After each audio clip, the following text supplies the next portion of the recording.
Okay, One Piece, episode 5. That was 10. 5. I thought episode 5 and 6.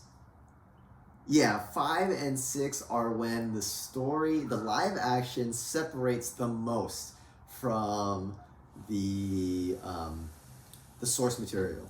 And I'll tell you why. It's because, and you know what? I had a whole spiel with this with my roommate. So let's take this in order. I thought the beginning of episode 5 was great. Garp has finally caught up to Luffy, and they have their first naval battle. And it kind of shows that the Straw Hats are really uncoordinated in the beginning. They don't really know their way around the boat yet. They don't really know what their roles are on the boat. Yeah, the hierarchy is still weird. They're trying to get used to this pirate thing. I think it's great. You know, it's just like they're fine, and they don't know what port starboard is. Yeah, I thought it was a funny scene, and it gets to show that Luffy is pretty much winging it every step as he goes. Okay, the Baratie. Oh my god, the Baratie looks amazing. It looks so much better in the live action than the manga. Like,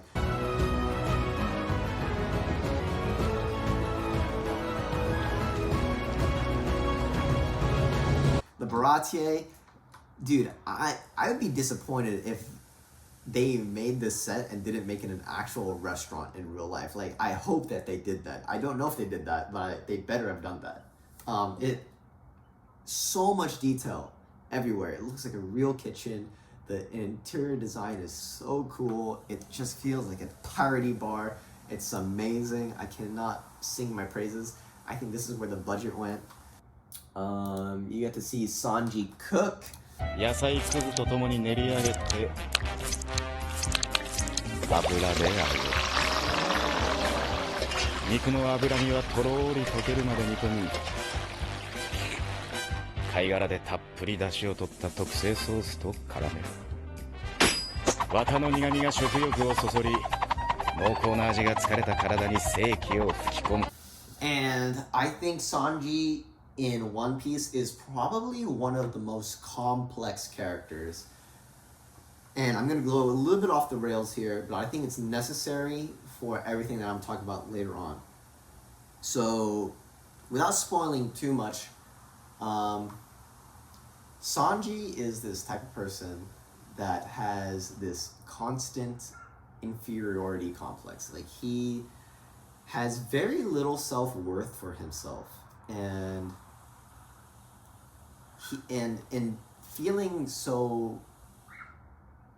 feeling like he has no self-worth, he compensates by making himself expendable. You know, he wants to be the best chef in the Baratie. He wants to be like this ladies' man. He wants to be everything that he wants to portray this facade of strength, and he just wants to be known. He wants to be acknowledged, because throughout his entire life he's been casted aside, scraps, you know. And I'm trying so hard not to talk about things that haven't been revealed in the show, but the way he's been treated as a child was absolutely terrible, and the trauma that would lead is crazy, right? His dream is to find the All Blue. And if you've watched the show, but if you haven't, the One Piece world is separated into 4 seas: North, South, East, and West Blue. And it's 4 seas. But All Blue is this magical area that nobody really knows if it exists. Is this one area in the world where all 4 seas meet. And there you can see every type of fish, every type of ingredient known to man for cooking. Like, he wants to find that island. It's like a cook's dream. お前さ、オールブルーって知ってるか？にゃ。なんだ知らねえのかよ。奇跡の海の話さ。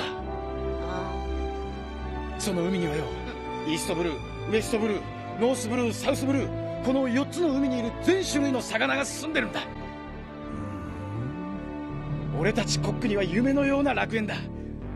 それがグランドラインってとこだ。どうだ？知らねえか？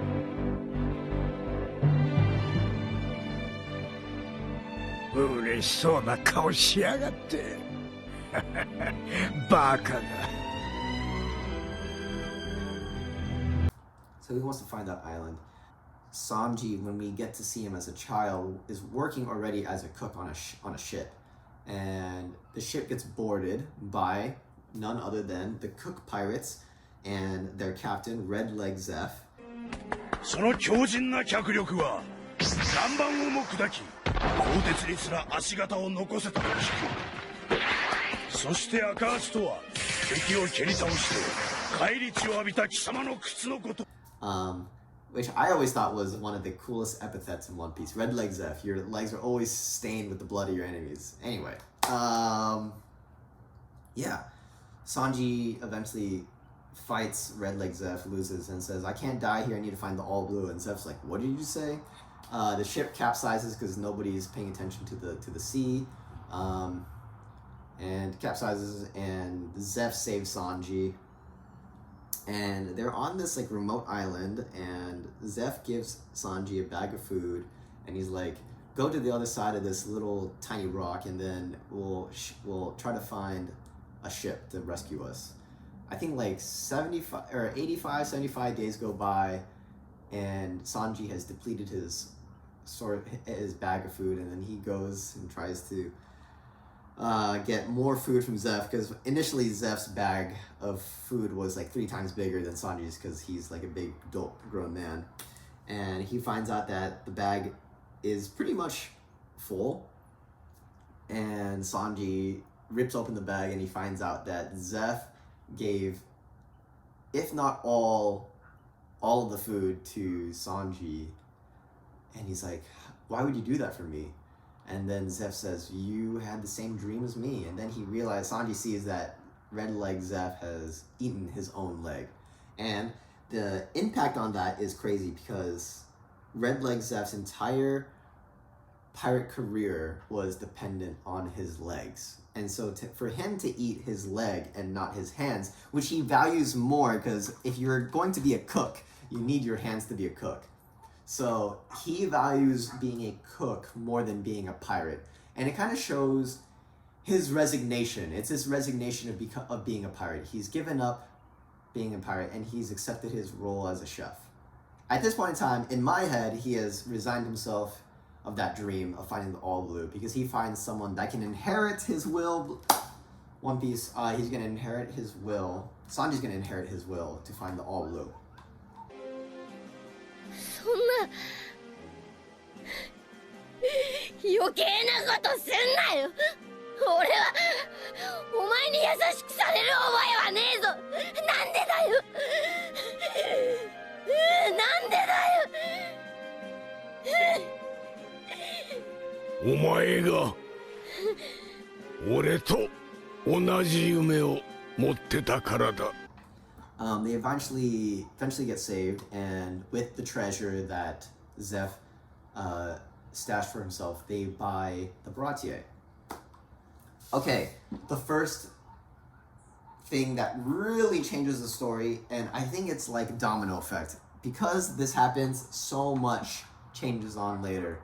Mihawk fights. Mihawk is a warlord of the sea. Warlords of the seas are like these privateers. They're like sanctioned pirates. They're pirates given the go ahead by a kingdom to continue the piracy, but not against their kingdom. So in the One Piece world, the world government sees these pirates. If they're strong enough that they'll give out an invitation to be a warlord, and they can continue doing their pirate stuff, attack pirates, whatever they want, but they can't attack world government ships. And so, and in return, world government ships won't attack them. So they generally take the deal. 桜花七部会、それは世界政府公認の海賊であり、略奪を許可されている一方で、政府にとってその他の海賊への抑止力となる存在である。皇帝のごとく君臨する4人の海賊、4皇、それを食い止める海軍本部、そして七部会。この三大勢力によってこれまで世界の平穏は保たれていた。Draco Mihawk is a warlord, and he is fighting Don Krieg. And Don Krieg is just like this pirate. He's known in the East Blue for having a lot of ships and men. But yeah, in the manga, Don Krieg is actually supposed to show up in the Baratie, and he was supposed to be running away from Mihawk.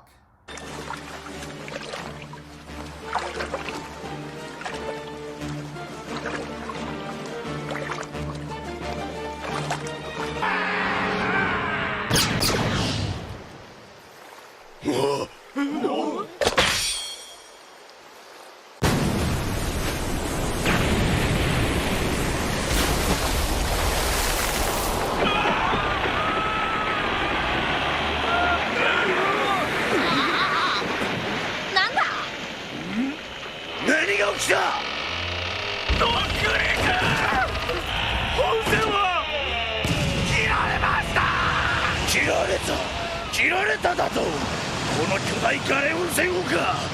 そんなバカな話があるか。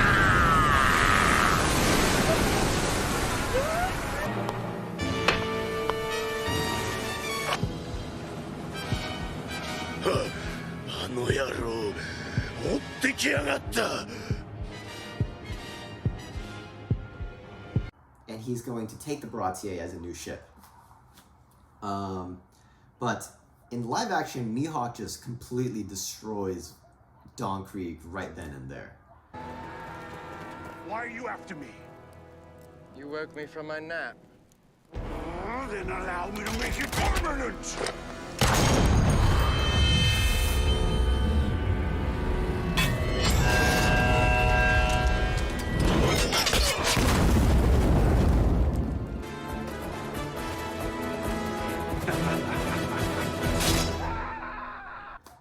So now you're left with this problem of who's going to be the big bad in the Baratie. Like, if it's not going to be Don Krieg, then who's it going to be? And so in the previous episodes, Arlong finds out that Luffy has a map to the Grand Line, which is like a whole nother thing just for the live action. Because like I said in episode 1 review, pirates generally know how to get to the Grand Line. It's the Grand Line itself that needs navigating. So, but in the live action, people don't know how to get to the Grand Line for some reason. Arlong wants the map to the Grand Line, so he finds Buggy. Buggy tells Arlong that Luffy has it. Now Arlong is after Luffy, and so now Arlong and the Fishman pirates go to Baratie to confront Luffy. So there's no more Don Krieg. Which kind of sucks. Not because I like Don Krieg. Okay, they show Gin. Gin is actually like Don Krieg's right-hand man, and he shows up, but there's no Don Krieg, which is weird. This is like the only scene that Gin is in. Like, he shows up and disappears. Don't like that. I always like Gin.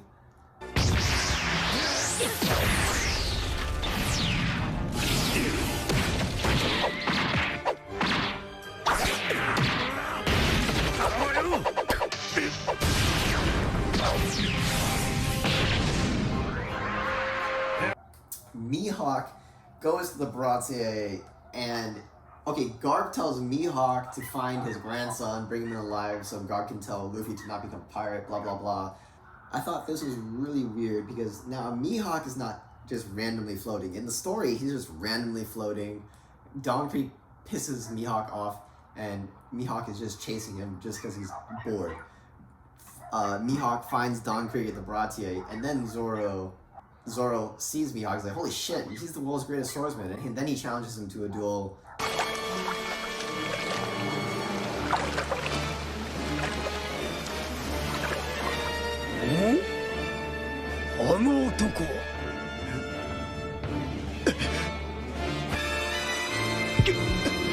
And loses. In the show, Mihawk is there to find Luffy, but Zoro finds Mihawk again and challenges him the next day. And then you have like this entire crude dialogue where Nami is trying to tell Luffy to tell Zoro to back off because Draco Mihawk is gonna absolutely murder Zoro. Luffy tells him, I can't stand in the way of his dream. But yeah, not sure if I like how it's done. I understand why it had to be done because there was no more Dawn Creek shows. Why